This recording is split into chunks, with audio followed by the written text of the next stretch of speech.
Regional കിങ്ഡംസിൽ I think നമ്മൾ ഇത് later Mughals പറഞ്ഞു നിർത്തല്ലേ ചെയ്തേ. ബഹദൂർ ഷാ സഫർ നാട് കടത്തപ്പെട്ട കഥയൊക്കെ പറഞ്ഞില്ലേ?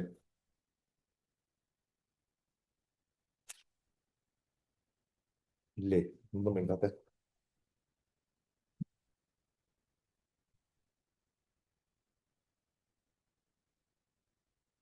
ഓക്കെ.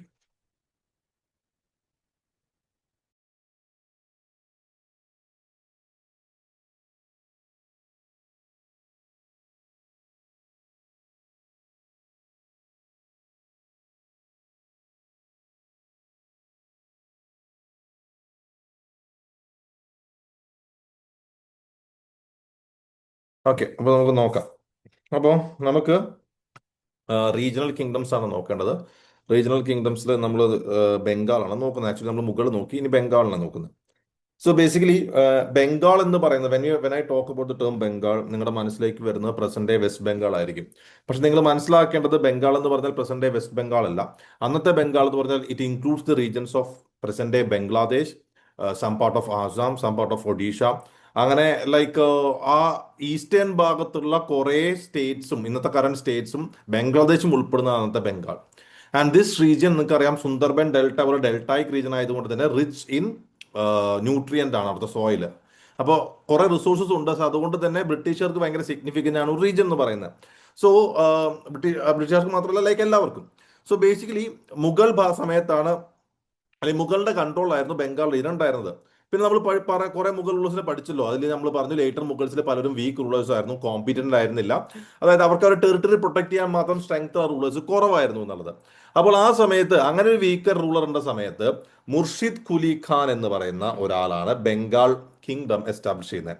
അതായത് മുർഷിദ് കുലി ഖാൻ എന്ന് പറയുന്ന ആള് ബംഗാൾ മുഗൾ രാജവംശത്തിന്റെ അടിയിൽ ബംഗാൾ കിങ്ഡത്തിന്റെ കാര്യങ്ങൾ നോക്കിയിരുന്ന ആളാണ്. ആള് എപ്പോഴാണോ സെൻട്രൽ വീക്ക് റൂൾ വന്നത്, then he establish the new kingdom called as Bengal എന്ന് പറയുന്ന കിങ്ഡം എസ്റ്റാബ്ലിഷ് ചെയ്തു with Murshidabad as capital. Okay, Murshidabad capital ആയിട്ട്. അപ്പോ ലൈക്ക് അങ്ങനെ മുർഷിദാബാദ് ക്യാപിറ്റൽ ആയിട്ടാണ് ബേസിക്കലി ലൈക്ക് അങ്ങനെ ബംഗാൾ കിങ്ഡം എസ്റ്റാബ്ലിഷ് ചെയ്യുന്നത്. ആൻഡ് ഇങ്ങനെ like we need not study in detail about this Bengal rule. പക്ഷെ ഒന്ന് രണ്ട് ലൈക്ക് ഇതിന് ശേഷം സുജാവുദ്ദീൻ, അലിവർദി ഖാൻ പോലുള്ള റൂളേഴ്സ് ഒക്കെ വന്നു. ബട്ട് നമുക്ക് നോക്കേണ്ട സിഗ്നിഫിക്കന്റ് ആയ ഒരാളെന്ന് പറഞ്ഞത് സിറാജ് ഉദ്ദൗളയാണ്. Okay, Siraj Uddaula who rule from 1756 to 1757. അപ്പൊ നോക്കുമ്പോൾ ഒരേ ഒരു വർഷമേ പുള്ളി ഭരിച്ചിട്ടുള്ളൂ. പക്ഷെ ആ ഒരു വർഷം ഒരു സിഗ്നിഫിക്കന്റ് ആയ കാര്യം നടന്നു. അതായത് ബാറ്റിൽ ഓഫ് പ്ലാസി. നിങ്ങൾ കേട്ടിട്ടുണ്ടാവല്ലോ 1757 ബാറ്റിൽ ഓഫ് പ്ലാസി. അപ്പൊ 1757 ബാറ്റിൽ ഓഫ് പ്ലാസി നടന്നത് 17 സോറി 1757 ബാറ്റിൽ ഓഫ് പ്ലാസി നടന്നത് ഈ ഒരു വർഷമാണ്. ഓക്കെ, 1757 ബാറ്റിൽ ഓഫ് പ്ലാസി നടന്നത് ഈ ഒരു വർഷമാണ്. അപ്പോൾ ലൈക്ക് ഈ ഒരു വർഷം 1757 ലൈക്ക് നമുക്ക് നോക്കാം എന്താണ് അതിന്റെ സിഗ്നിഫിക്കൻസ് എന്ന്. അപ്പോൾ I will tell you the story, എന്തെങ്ങനെയാണ് ഈ ബാറ്റിൽ ഓഫ് പ്ലാസി നടന്നതെന്നുള്ള കാര്യം ഞാൻ പറയാം. സോ ബേസിക്കലി ഇതെന്താ സംഭവം എന്ന് വെച്ച് കഴിഞ്ഞാൽ, ബംഗാൾ റീജിയനിൽ ബ്രിട്ടീഷും ഫ്രഞ്ചും അവർ ട്രേഡ് നടത്തിയിരുന്നു. അവരവിടെ കോളനി സെറ്റപ്പ് ചെയ്തിരുന്നു. അവരവിടെ ഫോർട്ട്സ് പണിതിരുന്നു, കോട്ടകൾ പണിതിരുന്നു. സോ ബംഗാളിലെ റൂളറിനെ നമ്മൾ പറയുന്നത് നവാബ് എന്നാണ്. ഓക്കെ, നവാബ്. സോ ബ്രിട്ടീഷേഴ്സ് ലൈക്ക് നവാബിന്റെ അപ്രൂവൽ ഇല്ലാത്ത പല സ്ഥലത്തും കോട്ടകൾ കെട്ടി തുടങ്ങി. സോ ബേസിക്കലി നവാബിന് മനസ്സിലായി ബ്രിട്ടീഷുകാർ അവിടെ basically they are trying to catch more power. അപ്പൊ നവാബ് എന്ത് ചെയ്യും, ഒരു ലെറ്റർ അയക്കും, ബ്രിട്ടീഷിനും അയക്കും, ഫ്രഞ്ചിനും അയക്കും. എന്നിട്ട് അവർ പറയും മതി, നിങ്ങളുടെ കൺസ്ട്രക്ഷൻ കാര്യങ്ങളൊക്കെ നിർത്തിപ്പൊക്കോളൂ, like demolish the constructed fort and leave Bengal. So ഫ്രഞ്ചുകാർക്ക് പുതിയൊരു യുദ്ധത്തിന് താല്പര്യമില്ല. They are not in a situation to have a war again or a battle again. So what happen, ഫ്രഞ്ചുകാർ ഈ നവാബ് പറഞ്ഞ പോലെ തിരിച്ചുപോയി. പക്ഷെ ബ്രിട്ടീഷുകാർ they were not ready to demolish the fort or go back, or they refuse the order given by nawab. Nawab അയച്ച കത്ത് അല്ലെങ്കിൽ ആ ഒരു ഓർഡർ എന്ത് ചെയ്തു, he or the Britishers refused. അപ്പോൾ ബ്രിട്ടീഷുകാര് നോക്കുമ്പോൾ ലൈക്ക് ഈ നവാബ് നോക്കുമ്പോൾ വല്ല നാട്ടിൽ നിന്നും വന്ന് ഇവിടെ വന്ന ഫോറിനേഴ്സ് ഞാൻ പറയുന്ന order ധിക്കരിക്കുന്നു.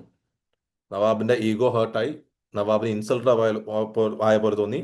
So as he felt insulted, he sent his army to the British forts. British ഫോർട്ടിലേക്ക് ആർമി അയക്കാൻ. ഈ സിറാജിന്റെ ആർമി അവിടെ പോയി എന്ത് ചെയ്തു എന്ന് വെച്ച് കഴിഞ്ഞാൽ ഈ ബ്രിട്ടീഷുകാരെ അവിടെ കണ്ണി കണ്ട ബ്രിട്ടീഷുകാരെ എല്ലാവരെയും പിടിച്ച് ആ ഫോർട്ടിന്റെ ഒരു റൂമിനുള്ളിൽ പിടിച്ച് പൂട്ടിയിട്ടു. 100 of Britishers were locked in a small room in the fort and they all died due to suffocation. എല്ലാവരും ശ്വാസം മുട്ടി മരിച്ചു. ഈ ഒരു ഇവന്റിനെ പറയുന്നതാണ് ബ്ലാക്ക് ഹോൾ ട്രാജഡി. അപ്പൊ സിറാജുദ്ദൗളയുടെ ആർമി എന്ത് ചെയ്തു, ലൈക്ക് അവിടെ കണ്ട ബ്രിട്ടീഷുകാരെ മുഴുവൻ ആ ഒരു സിംഗിൾ റൂമിനുള്ളിലേക്ക് ലോക്ക് ചെയ്ത് അവിടെ all of them died of suffocation. ഇതാണ് ബ്ലാക്ക് ഹോൾ ട്രാജഡി. അപ്പോ ബ്രിട്ടീഷുകാർക്ക് ലൈക്ക് ഇത് ശരിക്കും ഒരു ക്രൂവലായ ഒരു ആക്ടിവിറ്റി ആണ്. അപ്പോൾ ബ്രിട്ടീഷുകാർക്ക് ലൈക്ക് ഇത് ഭയങ്കര പ്രശ്നമായി തോന്നി. അതായത് ഇന്ത്യയുടെ പല ഭാഗത്തുള്ള ബ്രിട്ടീഷുകാർ, നമ്മൾ നേരത്തെ കഴിഞ്ഞ ക്ലാസ്സിലെ പറഞ്ഞിരുന്നു ബംഗാളിലും ബോംബെയിലും മദ്രാസിലും ഒക്കെ ബ്രിട്ടീഷ് സ്ട്രെങ്ത് ഉണ്ടെന്ന്. ഇവിടെ നിന്നുള്ള ബ്രിട്ടീഷുകാർ മുഴുവൻ എന്ത് ചെയ്തു, ബംഗാളിലേക്ക് മാർച്ച് ചെയ്തു പകരം ചോദിക്കാനായിട്ട്. And the battle for the British ഒറീസിന്റെ company the army was led by Robert Clive. ഇതാണ് ബാറ്റിൽ ഓഫ് പ്ലാസി. അപ്പൊ എന്താ സംഭവം, നവാബ് ബ്രിട്ടീഷിനോടും ഫ്രഞ്ചിനോടും അവരുടെ നവാബിന്റെ സ്ഥലത്തുള്ള ഫോർട്സ് ഒക്കെ പൊളിച്ച് പൊക്കോളാൻ പറഞ്ഞു. ബട്ട് ബ്രിട്ടീഷേഴ്സ് അത് ചെയ്യാൻ തയ്യാറായിരുന്നില്ല. അവർ നവാബിന്റെ പെർമിഷൻ അത് പല സ്ഥലത്തും ഫോർട്ടുകൾ കെട്ടിപ്പൊക്കി. അത് ആക്ച്വലി നവാബ് ഇഷ്ടപ്പെട്ടില്ല. നവാബ് എന്ത് ചെയ്തു, ലെറ്റർ അയച്ചു to asking them to demolish the fort and leave Bengal. So Britishers പക്ഷേ അതിന് തയ്യാറായിരുന്നില്ല. അപ്പോൾ they refuse to do. So basically nawab send his army. അപ്പോൾ ആർമി പോയപ്പോൾ ആർമിയിലെ ആൾക്കാർ എന്ന് വെച്ചാൽ 100ഓളം ബ്രിട്ടീഷുകാരെ റൂമിനുള്ളിൽ ബേസിക്കലി ലോക്ക് ചെയ്തു. അതിന് റിസൾട്ട് ആയിട്ട് they died and that's known as black hole tragedy. അതിന്റെ റിവഞ്ച് ആയിട്ട് ബ്രിട്ടീഷുകാർ എന്ത് ചെയ്തു, they march to Bengal and that led to battle of Plassey. And for East India Company the battle of Plassey was led by Robert Clive. ഇവിടെ ശ്രദ്ധിക്കേണ്ടത്, ഇതൊരു ബാറ്റിൽ നമുക്കറിയാം, like ഇതൊരു ബാറ്റിൽ ആണെങ്കിലും ഈ ബാറ്റിൽ തുടങ്ങുന്നതിന് മുമ്പ് തന്നെ ബ്രിട്ടീഷേഴ്സ് അവരുടെ വിക്ടറി എഷ്യൂർ ചെയ്തിരുന്നു. What they did was that they bribe the commander in chief of Bengal army. Bengal ആർമിയുടെ കമാൻഡർ ഇൻ ചീഫിനെ ഓൾറെഡി ബ്രൈബ് ഇത് സെറ്റാക്കി വെച്ചേക്കാണ്. അപ്പൊ ബേസിക്കലി ഇത് ബാറ്റിൽ തുടങ്ങുന്നതിന് മുമ്പ് എന്താണ്, ബ്രിട്ടീഷേഴ്സ് എന്തായി, ജയം ഉറപ്പിച്ചിരുന്നു. And the commander in chief was Mir Jafar. Mir Jafar എന്ന് പറഞ്ഞ കമാൻഡർ ഇൻ ചീഫിനെ ഓൾറെഡി ബ്രൈബ് ചെയ്ത് വെച്ചിരുന്നു. സോ ബേസിക്കലി നമ്മൾ മനസ്സിലാക്കേണ്ടത്, മിർ ജാഫർ എന്ന് പറയുന്ന കമാൻഡർ ഇൻ ചീഫിന് പൈസയല്ല ബ്രൈബായിട്ട് പറഞ്ഞിരുന്നത്. ബ്രിട്ടീഷുകാർ ബ്രൈബായിട്ട് പറഞ്ഞ കാര്യം എന്താണെന്ന് വെച്ച് കഴിഞ്ഞാൽ, ഈ സിറാജുദ്ദൗളയെ തോൽപ്പിച്ച് ബംഗാൾ കിങ്ഡത്തിന്റെ എതിരെ ജയിക്കുവാൻ സഹായിക്കുകയാണെങ്കിൽ മിർ ജാഫറിനെ അടുത്ത ബംഗാൾ റൂളർ ആക്കാം എന്നുള്ളതാണ്. ഇപ്പൊ മിർ ജാഫർ ബേസിക്കലി ഓക്കെ ആയി. അപ്പൊ ബ്രിട്ടീഷുകാർക്ക് ബേസിക്കലി അവർക്ക് നേരിട്ട് ഭരിക്കുന്ന ഒരു തലവേദനയും ഇല്ല. മിർ ജാഫർ നോക്കും, മിർ ജാഫറിന് അടുത്ത രാജാവുകയും ചെയ്യാം. സോ മിർ ജാഫർ എന്ത് ചെയ്യും, ആ ഒരു ഇത് പ്രപ്പോസൽ സ്വീകരിച്ചു. അതിന്റെ റിസൾട്ട് ആയിട്ട് മിർ ജാഫർ ബ്രിട്ടീഷുകാർക്ക് വേണ്ട പണിയൊക്കെ എടുത്തു. And Sirajuddaulah or the Bengal kingdom got defeated. അങ്ങനെ മിർ ജാഫർ നെക്സ്റ്റ് റൂളർ ആവുന്നു 1757 to 1760.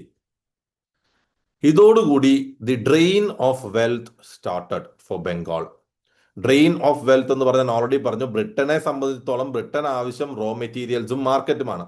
അപ്പോൾ ഇവിടെ നിന്നുള്ള റോ മെറ്റീരിയൽസ്, കോട്ടൺ ആയിക്കോട്ടെ, ഇൻഡിഗോ ആയിക്കോട്ടെ, what ever things are available, everything Britishers എന്തായി ഇവിടെ നിന്ന് എടുത്തു കൊണ്ടുപോയി. ബ്രിട്ടീഷേഴ്സ് എടുത്തുകൊണ്ട് പോയി എന്ന് പറഞ്ഞു കഴിഞ്ഞാൽ ഇവിടുത്തെ ഫാമേഴ്സിന്റെ അടുത്തുനിന്ന്, സാധാരണ ജനങ്ങളുടെ അടുത്തുനിന്ന്, ആർട്ടിസൻസിന്റെ അടുത്തുനിന്ന് ബ്രിട്ടീഷേഴ്സ് ഫിക്സ് ചെയ്യുന്ന പ്രൈസിനാണ് ഇവിടുത്തെ സാധനങ്ങൾ വാങ്ങിക്കൊണ്ടുപോകുന്നത്. So that's why. അപ്പൊ ബേസിക്കലി എന്താ വെച്ചാൽ ഇവിടെയുള്ള ലോക്കൽ ആർട്ടിസൻസിനും അല്ലെങ്കിൽ ഇവിടെയുള്ള സാധാരണ ജനങ്ങൾക്കും സാധാരണ പ്രൊഡ്യൂസേഴ്സിനും ഒന്നും സാധനങ്ങൾ കിട്ടാതെ അവർ ബേസിക്കലി പട്ടിണിയിലേക്ക് പോയി തുടങ്ങി. നമ്മളുടെ വെൽത്ത് മുഴുവൻ UK-ലേക്ക്, ബ്രിട്ടനിലേക്ക് പോകുന്ന ഒരു അവസ്ഥയിലേക്ക് കാര്യങ്ങൾ പോയി. ഇതാണ് സംഭവിച്ചത്. ഇതാണ് ഡ്രെയിൻ ഓഫ് വെൽത്ത്. ബട്ട് ഈ ഡ്രെയിൻ ഓഫ് വെൽത്ത് വഴി ധാരാളം പ്രശ്നങ്ങൾ ജനങ്ങളുടെ like day to day life പ്രശ്നത്തിൽ അങ്ങനെയൊക്കെ വന്നു കഴിഞ്ഞപ്പോൾ എന്തായി, പീപ്പിൾ സ്റ്റാർട്ടഡ് ടു റിവോൾട്ട്.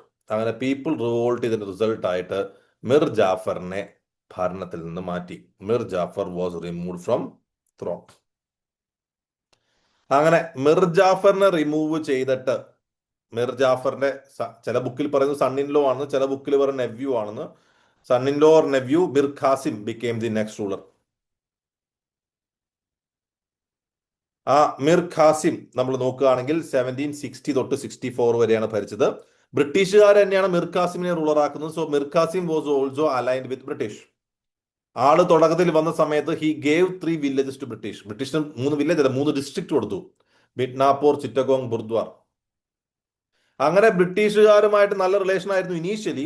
പക്ഷേ ഈ ബംഗാൾ കിങ്ഡത്തിന്റെ ഇന്റേണൽ അഫയേഴ്സിൽ ബ്രിട്ടീഷുകാരുടെ ഇടപെടൽ സഹിക്കാതെ വന്നപ്പോൾ മിർ ഖാസിമും ബ്രിട്ടീഷുകാരും എന്തായി? ദേ ബിക്കെയിം ഇൻ കോൺഫ്ലിക്ട്.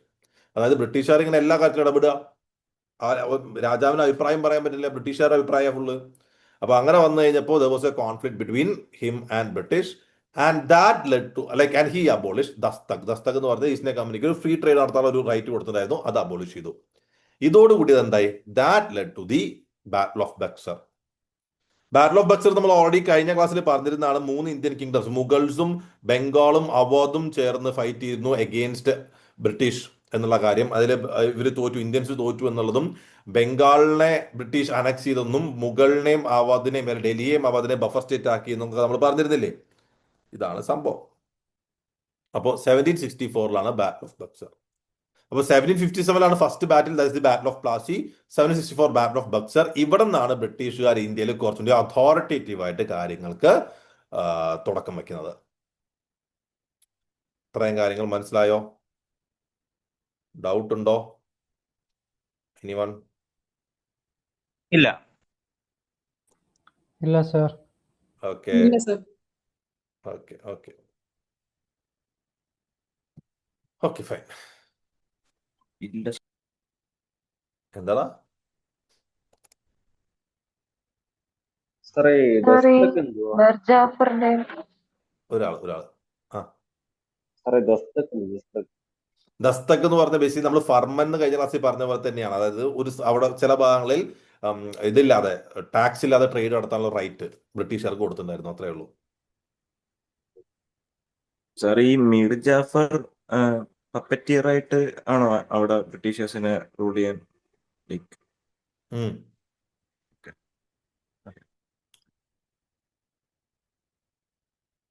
വേറെ എന്ത് ചോദിക്കാൻ വന്നിരുന്നല്ലോ?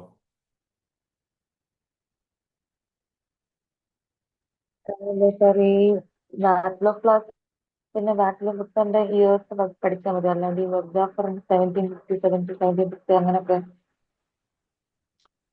ബാറ്റിൽ of Plassey, battle of Buxar, ഇതിന്റെ വർഷവും റിസൾട്ടും കോഴ്സും ഒക്കെ നമ്മൾ പഠിക്കണം. അപ്പോൾ ആരായിരുന്നു ആ ബാറ്റിൽ ഉണ്ടായിരുന്നുള്ള കാര്യം ഒന്ന് പഠിക്കുന്നത് നല്ലതാണ്. മിർ ജാഫറിനെ അങ്ങനെ കാര്യമായി പഠിച്ചില്ലെങ്കിൽ മിർ ഖാസിമിനെ പഠിക്കുന്നത് നല്ലതാണ്, ബാറ്റിൽ ഓഫ് ബക്സർ ഉള്ളതുകൊണ്ട്. പിന്നെ ബ്രിട്ടീഷുകാരെ റോബർട്ട് ക്ലൈവ് ആണെന്നുള്ള കാര്യമൊക്കെ ഒന്ന് ഓർത്ത് വയ്ക്കുക, അതൊക്കെ ചോദിക്കാം. ഓക്കെ,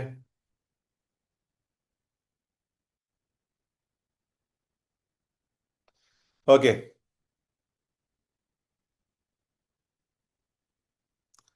ഓക്കെ, അപ്പൊ അങ്ങനെ ബാറ്റിൽ ഓഫ് ബക്സർ കഴിഞ്ഞു. ബാറ്റിൽ ഓഫ് ബക്സർ കഴിഞ്ഞിട്ട് ബ്രിട്ടീഷുകാര് പിടിച്ചടക്കി ബംഗാളിനെ. അപ്പൊ ബംഗാളിനെ പിടിച്ചടക്കിയിട്ട് ഒറ്റയടിക്ക് if they are changing the royal family and coming to power, അത് ആക്ച്വലി പീപ്പിളിന്റെ ഇടയിൽ ഭയങ്കര പ്രശ്നം ഉണ്ടാക്കും. ആൾക്കാർ ചിലപ്പോൾ റിവോൾട്ട് ഒക്കെ ഉണ്ടാക്കും. അതായത് ആൾക്കാർക്ക് രാജകുടുംബത്തിനോട് എപ്പോഴും ഒരു മറ്റേതുണ്ടാവില്ല, എന്താ ഒരു ആരാധന, ഒരു സോ കോൾഡ് ഒരു ഇതുണ്ടാവും. സോ ലൈക്ക് അങ്ങനെ ഒറ്റയടിക്ക് മാറ്റം തുറന്ന് നടക്കില്ല. അപ്പോൾ ബ്രിട്ടീഷുകാർ എന്ത് വെച്ചാൽ നവാബിന് റൈറ്റ് ഉണ്ട്, ബ്രിട്ടീഷുകാരും റൈറ്റ് ഉണ്ട്.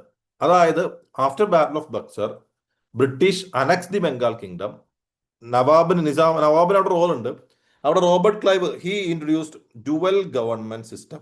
ആൾ കൊണ്ടുവന്നൊരു സെറ്റപ്പാണ് ഡുവൽ ഗവൺമെന്റ് സിസ്റ്റം. ഡുവൽ എന്ന് പറയുമ്പോൾ രണ്ട്, അത് തന്നെയാണ് ഇവിടെ.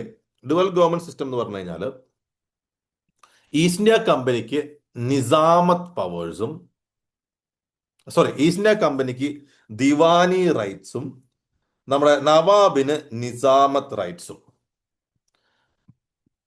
ഈസ്റ്റ് ഇന്ത്യ കമ്പനിക്ക്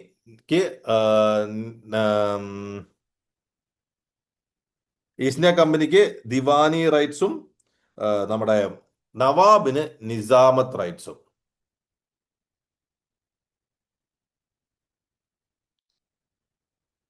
അങ്ങനെയല്ല.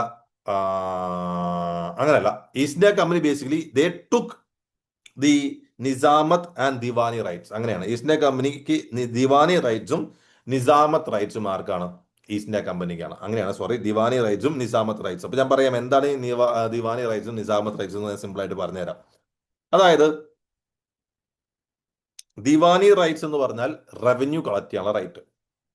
നിസാമത്ത് റൈറ്റ് എന്ന് പറഞ്ഞാൽ സിവിൽ അഡ്മിനിസ്ട്രേഷന്റെ റൈറ്റ്. ഇവിടെ ബേസിക്കലി എന്താ സംഭവിച്ചു കഴിഞ്ഞാൽ ബംഗാളിൽ നിന്ന് ടാക്സ് പിരിക്കാനുള്ള അവകാശം ഇനി ആർക്കാണ്? ബ്രിട്ടീഷുകാർക്കാണ്. അവിടുത്തെ അഡ്മിനിസ്ട്രേഷനിൽ തീരുമാനമെടുക്കാനുള്ള അവകാശവും ആർക്കാണ്? റൈറ്റും അല്ലെങ്കിൽ പവർ ആർക്കാണ്? ബ്രിട്ടീഷിനാണ്. പക്ഷേ അവിടുത്തെ വെൽഫെയർ ഓഫ് ദി പീപ്പിൾ, സാധാരണ ആൾക്കാരുടെ ജീവിതം, administration, law and order, police, ഇതിന്റെ എല്ലാം റെസ്പോൺസിബിലിറ്റി ആർക്കാണ്? നവാബിനാണ്. അതായത് ടാക്സ് പിരിക്കാനുള്ള അവകാശം ബ്രിട്ടീഷിന്, അഡ്മിനിസ്ട്രേഷന്റെ പവർ, തീരുമാനം വേണമെങ്കിൽ പറയാനുള്ള പവർ ആർക്കുണ്ട്? ബ്രിട്ടീഷിനുണ്ട്. പക്ഷേ എല്ലാത്തിനെയും ഉത്തരവാദിത്വവും ആൾക്കാരുടെ ജീവിതത്തിന്റെ ഉത്തരവാദിത്വം ഒക്കെ ആർക്കാണ്? നവാബിനാണ്. ബ്രിട്ടീഷുകാർക്ക് ഉത്തരവാദിത്വമില്ല, പവർ ഉണ്ട്.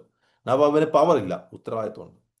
അപ്പൊ ഒബ്വിയസ്ലി എന്ത് ചെയ്യും? ഈ നവാബിന് വരുമാനമില്ല, ടാക്സ് ഇല്ല, അല്ലെങ്കിൽ ഈ സോ കോൾ ദിവാനി റൈറ്റ്സ് ഇല്ലാതെ ആൾക്ക് ഒരിക്കലും he cannot take care of his kingdom. അപ്പോൾ ലോ ആൻഡ് ഓർഡർ ഫെയിലർ ആവും, ജനങ്ങളുടെ അവസ്ഥ മോശമാവും, ബംഗാളിന്റെ ട്രേഡും ബംഗാളിന്റെ ഇൻഡസ്ട്രിയും ബംഗാളിന്റെ അഗ്രികൾച്ചറും ബംഗാൾ മൊത്തത്തിൽ നശിച്ചു തുടങ്ങി. പക്ഷെ ശരിക്കും നോക്കുമ്പോൾ ഈസ്റ്റ് ഇന്ത്യ കമ്പനിയെ സംബന്ധിച്ചിടത്തോളം ഇത് വളരെ ലാഭമുള്ള കാര്യമാണ്. കാരണം ഈസ്റ്റ് ഇന്ത്യ കമ്പനിക്ക് ടാക്സ് ഫ്രീ ആയിട്ട് കിട്ടുന്നുണ്ട്. സെക്കൻഡ്ലി, ഇവർക്ക് പവേഴ്സ് ഉള്ളത് കൊണ്ട് ഓരോ വസ്തുക്കളുടെ വില, അതായത് കമ്പനിക്ക് ബെനിഫിഷ്യൽ ആയ രീതിയിലുള്ള തീരുമാനങ്ങൾ എടുക്കാൻ ആർക്ക് പറ്റും? ഈസ്റ്റ് ഇന്ത്യ കമ്പനിക്ക് സാധിക്കുകയും ചെയ്യും.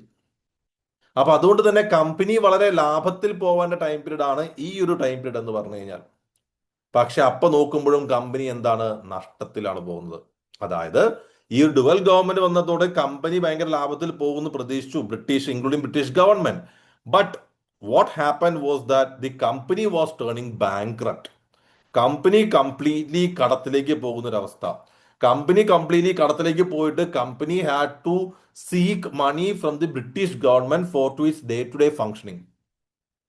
ഭയങ്കര ലാഭം വരുന്ന പ്രതി സമയത്ത് കമ്പനിക്ക് ഓരോ ദിവസം പ്രവർത്തിക്കണമെങ്കിൽ ഈസ്റ്റ് ഇന്ത്യ കമ്പനിയുടെ മുന്നിൽ, ഗവൺമെന്റിന്റെ കയ്യിൽ പോയിട്ട് കൈ നീട്ടേണ്ട ആവശ്യം വന്നു.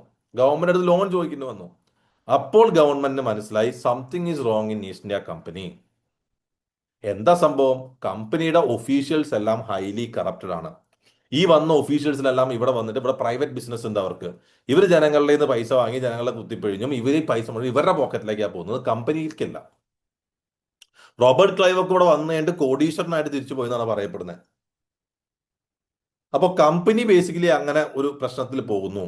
So the government, the east India company should be controlled എന്ന് ബ്രിട്ടീഷ് ഗവൺമെന്റ് തീരുമാനിക്കുന്നത്. East India company should be regulated, east India company should be controlled. അങ്ങനെ ഈസ്റ്റ് ഇന്ത്യ കമ്പനിയെ കൺട്രോൾ ചെയ്യാൻ വന്ന ആക്ട് ആണ് റെഗുലേറ്റിംഗ് ആക്ട് ഓഫ് 1773. പൊളിറ്റിയിൽ പഠിച്ചിട്ടുണ്ടോ regulating act? നിങ്ങൾ historical റെഫറൻസിൽ പഠിച്ചിരുന്നോ? Yes, Yes, sir. sir. Yes, sir. ഇല്ല. പഠിപ്പിച്ചു സർ. ഉണ്ട് ഉണ്ട്. പഠിപ്പിച്ചിട്ടുണ്ടോ? എന്തോന്നറിയത്? Yes, yes. അല്ല അല്ല ഓക്കെ സാറല്ലേ, പോട്ടെ. ജസ്റ്റ് അപ്പൊ റെഗുലേറ്റിംഗ് ആക്ട് എന്താന്ന് നോക്കാം. അപ്പൊ റെഗുലേറ്റിംഗ് ആക്ട് വന്നതിന്റെ പർപ്പസ് മനസ്സിലായല്ലോ. ഈസ്റ്റ് ഇന്ത്യ കമ്പനിയിലെ ഓഫീസേഴ്സ് ഇതായതുകൊണ്ട് അവരെ കൺട്രോൾ ചെയ്യുക എന്നുള്ളതാണ്. അപ്പൊ east India like basically regulating act വരുന്നതിന് മുമ്പ് ഇന്ത്യയിലത്തെ അവസ്ഥ എങ്ങനെയാണെന്ന് വെച്ച് കഴിഞ്ഞാൽ, സോ ഇഫ് യു സി, ഇതാണ് ഇന്ത്യ എങ്കിൽ വി ഹാവ് മദ്രാസ്, ബോംബെ, കൽക്കട്ട, ഇങ്ങനെ 3 സ്ഥലങ്ങളായിരുന്നു മേജർ സെന്റർ. ഈ 3 സ്ഥലത്തും ഓരോ ഗവർണേഴ്സിനെ ഈസ്റ്റ് ഇന്ത്യ കമ്പനി അപ്പോയിന്റ് ചെയ്തിട്ടുണ്ട്. So the governor's will be looking after the things of these regions. അപ്പൊ ഇവിടെ എന്താ വെച്ചാൽ കമ്പനി കുറച്ചുകൂടി കൺട്രോൾ ചെയ്യപ്പെടണം എന്ന് ഗവൺമെന്റ് തോന്നി. ഇപ്പൊ ഗവൺമെന്റ് എന്ത് ചെയ്തു? ഗവർണർ ഓഫ് ബംഗാളിനെ ഗവർണർ ജനറൽ ഓഫ് ബംഗാൾ എന്നാക്കി.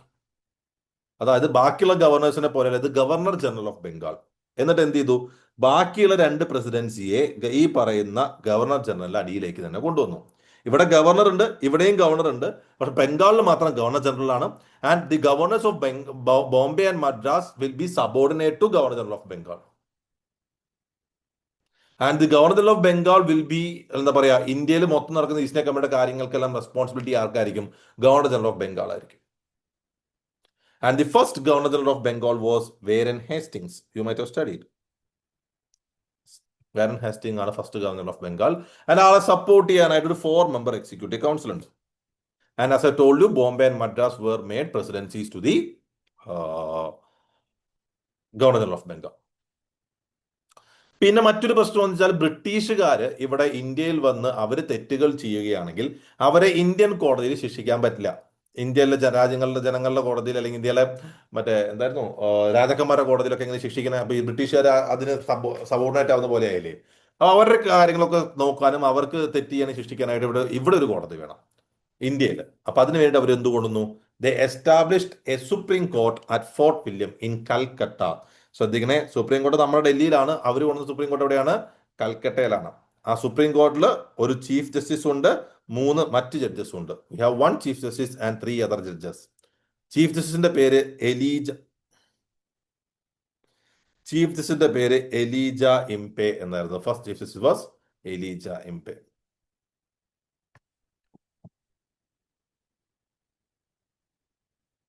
ഇനി ഇത് കൂടാതെ the regulating act of 1773 prohibited company servants from engaging in any private trade or accepting bribes aiming to curb corruption. അതായത് ഈസ്റ്റ് ഇന്ത്യ കമ്പനിയിലെ ഓഫീസേഴ്സ്, ഞാൻ പറഞ്ഞില്ലേ പ്രധാന പ്രശ്നം എന്താണെന്ന്, അവര് ഇന്ത്യയിൽ യാതൊരുവിധ ട്രേഡിലും പങ്കെടുക്കാൻ പാടില്ല, യാതൊരുവിധ ബ്രൈബ്സും ആക്സെപ്റ്റ് ചെയ്യാൻ പാടില്ല, and like Devar aim like അങ്ങനെ ആ കറപ്ഷൻ കൺട്രോൾ ചെയ്യാൻ വേണ്ട എല്ലാ കാര്യങ്ങളും ബേസിക്കലി അങ്ങനെയായിരിക്കും എന്ന് പറയുന്നു.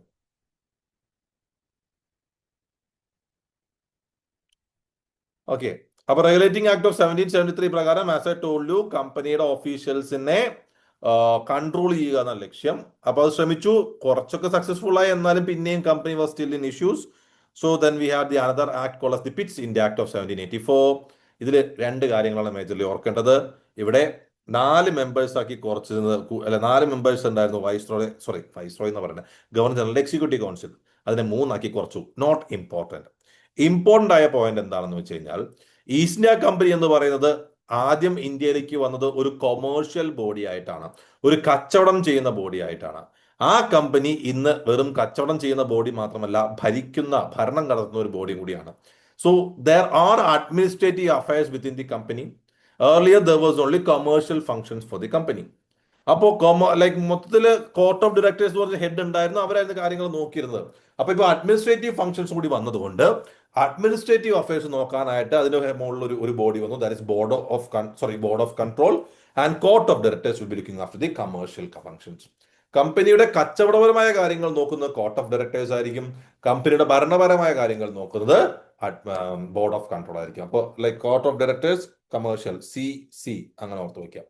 ഈ പോയിന്റ് ലൈക്ക് നമ്മുടെ പിറ്റ്സിന്റെ ആക്ടുമായി ബന്ധപ്പെടുത്തി ഓർത്ത് വയ്ക്കും. ഓക്കെ അല്ലേ?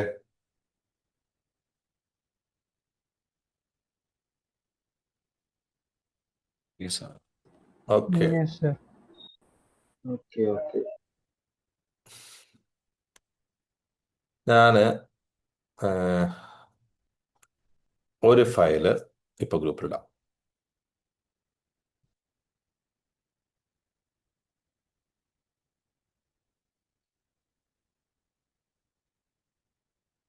ഇട്ടിട്ടുണ്ടേ.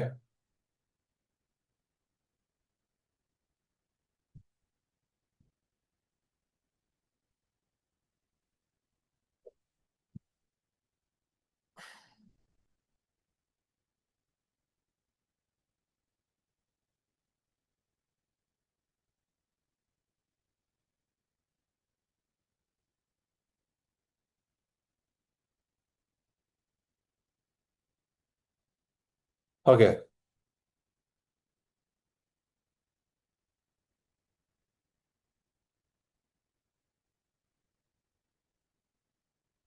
ഓക്കെ, നമുക്ക് ഇതും കൂടി നോക്കാം. ഏത്? മറാത്താസും കൂടി നോക്കിയിട്ട് എന്നിട്ട് നമുക്ക് ബ്രിട്ടീഷ് എക്സ്പാൻഷൻ നാളെ നോക്കാം. മറാത്തസിന്റെ അവസ്ഥയും കൂടി ജസ്റ്റ് ഒന്ന് വിൽ സി. സെക്കൻഡേ.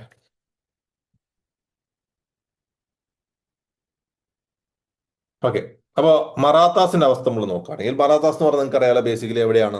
മഹാരാഷ്ട്ര ഭാഗത്താണ് മറാത്താസ് വന്നിരുന്നത്. ലൈക്ക് ഒരു ഇമ്പോർട്ടൻറ്റ് പവർ ആയിരുന്നു, ഹിന്ദു റൂളേഴ്സ് ആയിരുന്നു, അങ്ങനെയായിരുന്നു. So by the 17th century ആയപ്പോഴാണ്, 17ാമത്തെ നൂറ്റാണ്ടായപ്പോഴേക്കാണ് ലൈക്ക് ഈ പറയുന്ന മറാത്താസ് ഒരു മേജർ പവർ ആയിട്ട് നമ്മുടെ മഹാരാഷ്ട്ര റീജിയനിൽ വരുന്നത്. ആൻഡ് അതിന്റെ മേജർ ഫൗണ്ടർ ആയിട്ട് കണക്കാക്കപ്പെടുന്ന ആര്? ഛത്രപതി ശിവാജി മഹാരാജ്, ശിവാജി എന്ന് പറയുന്നത്, who reign was from 1630 to 1680, and he establish Hindavi Swarajya by challenging Mughal and Bijapur rule. അതായത് അവിടെ ഉണ്ടായിരുന്ന ഇസ്ലാമിക് റൂൾസിനെതിരെ ഫൈറ്റ് ചെയ്തുകൊണ്ടാണ് ഛത്രപതി ശിവാജി മഹാരാജ് ആ ഒരു കിങ്ഡം എസ്റ്റാബ്ലിഷ് ചെയ്യാൻ ശ്രമിച്ചത്. ആൻഡ് ലൈക്ക് മറാത്ത കിങ്ഡം നോക്കുകയാണെങ്കിൽ മഹാരാഷ്ട്രയാണ് മേജർ സെന്റർ, നിങ്ങൾക്ക് അറിയാം. And but it had it's parts in Karnataka, Madhya Pradesh, അതേപോലെ തന്നെ മറ്റ് ലൈക്ക് എക്സാക്ട്ലി ഇന്നത്തെ പ്രസന്റ് മഹാരാഷ്ട്രയല്ല, ചുറ്റിപ്പറ്റി കിടക്കുന്ന സംസ്ഥാനങ്ങളിലും ചിലപ്പോൾ അതിനപ്പുറത്തേക്കും എക്സ്റ്റെൻഡ് ചെയ്ത പോലെ വലിയൊരു സംഭവമായിരുന്നു. ആൻഡ് ഈ മറാത്തൺ ടൈം പീരീഡിനെ പറ്റി ലൈക്ക് കുറച്ച് ചോദ്യങ്ങൾ ഇപ്പോൾ കുറച്ച് കൂടുതലായിട്ട് ഇടയ്ക്ക് പലപ്പോഴും കാണാറുണ്ട്. അപ്പോൾ നോക്കിക്കഴിഞ്ഞാൽ ഈ മറാത്തൻ ടെറിട്ടറി ലൈക്ക് പ്രൊവിൻസസ് ആണ് ഡിവൈഡ് ചെയ്യുന്നത്. It was divide to provinces. ഈ പ്രൊവിൻസസിനെ ഫർദർ ഡിവൈഡ് ചെയ്യുന്നു prants. Prants are further divide into parganas. Okay, എന്താണ് എൻ്റെ ഇതിനെ പ്രൊവിൻസ് ആയി ഡിവൈഡ് ചെയ്യുന്നു, പ്രൊവിൻസിനെ പ്രാന്ത്സ് ആയി ഡിവൈഡ് ചെയ്യുന്നു, പ്രാൻസിനെ പരാഗണാസ് ഓർ തരഫ്സ് ആയി ഡിവൈഡ് ചെയ്യുന്നു. അപ്പൊ അങ്ങനെയാണ് അവരൊരു പ്രൊവിൻഷ്യൽ അഡ്മിനിസ്ട്രേഷൻ നടക്കുന്നത്. ആൻഡ് ശിവാജിയുടെ ടൈം പീരീഡ് നോക്കുകയാണെങ്കിൽ Marathas had A well organised army and navy. ആ സമയത്ത് ഇന്ത്യയിൽ പ്രസന്റ് ആയിട്ടുള്ള one of the strongest naval force ആയിരുന്നു മറാത്താസ്. ഈ മറാത്താസിന്റെ റെഗുലർ ആർമിയെ വിളിക്കുന്ന പേരാണ് പാഗ. while the loose auxiliaries called zilhadas were supervised by havildars. അതായത് അവരുടെ ലൈക്ക് റെഗുലർ ആർമി അല്ലാതെ നമ്മുടെ ടെറിട്ടോറിയൽ ആർമി പോലെ കുറച്ച് പരിപാടികളുണ്ട്. അതാണ് സിലാദാഴ്സും അവർ സൂപ്പർവൈസ് ചെയ്യുന്ന ഹവിൽദാർസും.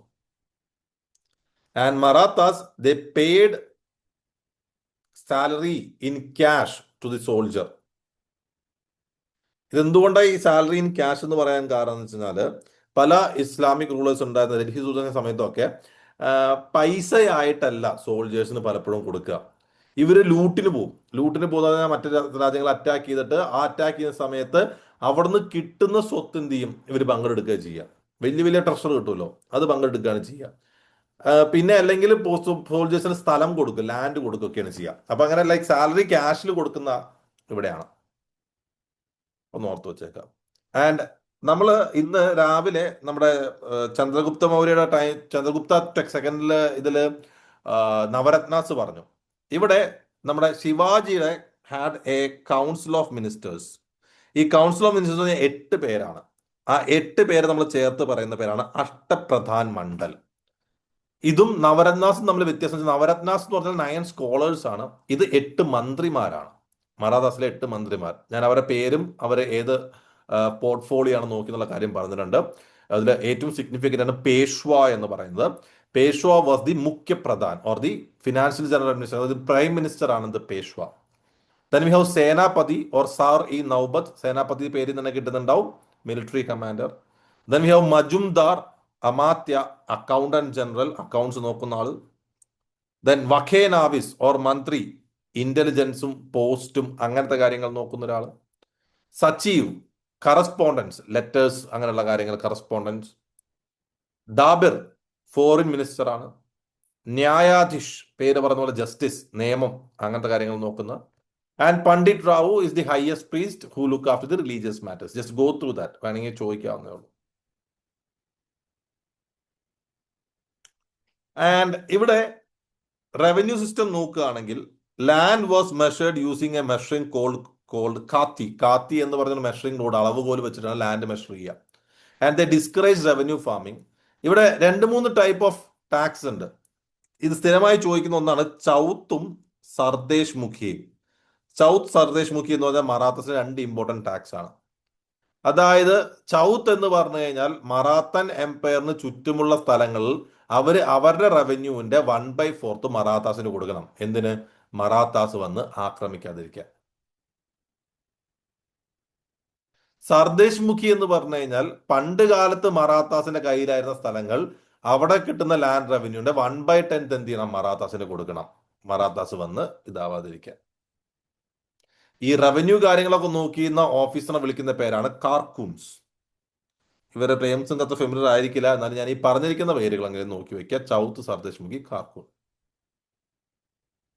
മറാത്താസ് നോക്കിക്കഴിഞ്ഞാൽ പിന്നീട് മറാത്താസിന്റെ ഓരോ ഗ്രൂപ്പാണ്. അതായത് ഓരോ സ്ഥലത്തും ഓരോ ആർമി ജനറൽ പോലെ ആൾക്കാരായിരിക്കും നോക്കുന്നുണ്ടാവാം. അതായത് മറാത്തൻ കോൺഫെഡറൻസി എന്ന് പറയും. അതായത് ഓരോ ഭാഗത്ത് ഈ പറയുന്ന എന്തായിരുന്നു, ഈ മറാത്തൻ എംപയറിൽ ഓരോ റീജിയനിലും ഓരോ ആൾക്കാരായിരിക്കും നോക്കുന്നുണ്ടാവാം.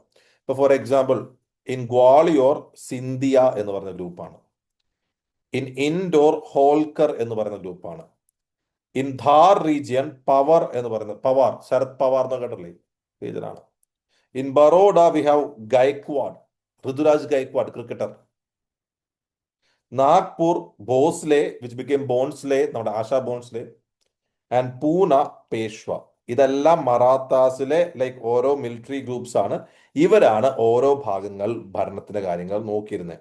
ആരൊക്കെയാണ്? സിന്ധ്യ, ഹോൾക്കർ, പവാർ, ഗേക്വാഡ്, ഭോസ്ലെ, പേഷ്വ. സിന്ധ്യ ഗ്വാളിയർ, ഹോൾക്കർ ഇൻഡോർ, പവാർ ധാർ, ഗേക്വാഡ് ബറോഡ, ഭോസ്ലെ നാഗ്പൂർ, പേഷ്വ പൂന എന്ന് പറയുന്നത്.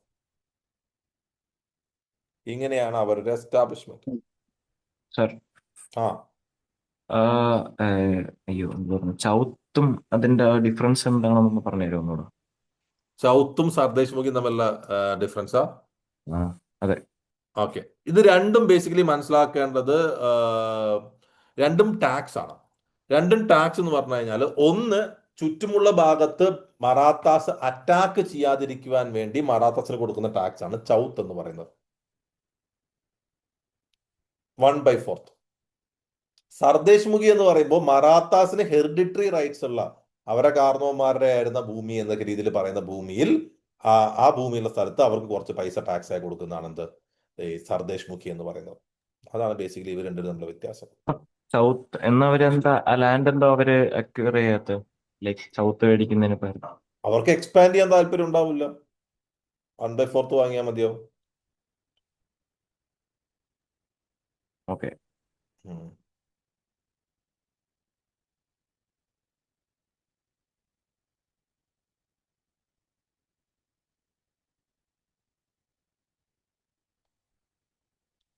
ഓക്കെ, അങ്ങനെ ഇന്നത്തേക്ക് ഇത്ര മതി. Will continue next class. ഞാൻ ആക്ച്വലി ഇത് ബ്രിട്ടീഷ് എക്സ്പാൻഷൻ തുടങ്ങിക്കഴിഞ്ഞാൽ അത് തീരൂല. അത് ഒരുമിച്ച് ഒരു ക്ലാസ് എടുക്കുന്നതായിരിക്കും ബെറ്റർ എനിക്ക് തോന്നുന്നു. സോ അത് നമുക്ക് നാളെ തീർക്കാം. ഓക്കെ,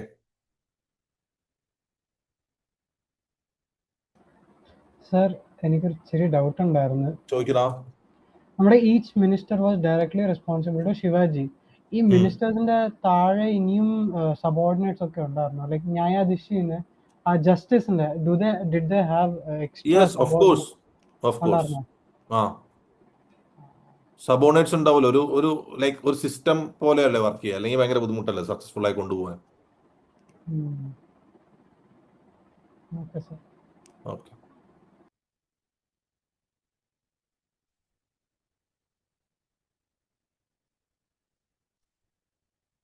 അപ്പോൾ ഓക്കെ മക്കളെ, good night. Right, sir. Good night sir. Good night. Good night.